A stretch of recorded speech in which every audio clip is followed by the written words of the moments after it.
Yeah, again, it was again through you grow up and you don't sort of realise what's on your doorstep, literally on your doorstep.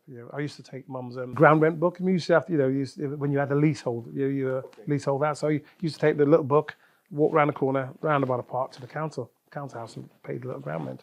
But it was that place where Enoch Powell did his Rivers of Blood speech.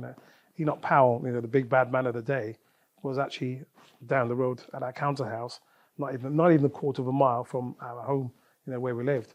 And actually, when you think about that, if you think, well, why was he there? Because where we live wasn't the heart of racial discontent. Was he trying to bring it there? Because as I said, we grew up in a very mixed community, but actually, trouble would come from outside, but not from within.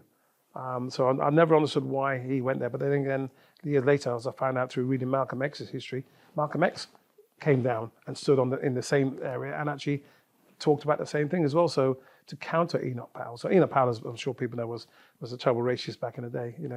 If you wanted for a neighbour, vote Labour or whatever, it was that sort of vitriol we used to come out of his mouth.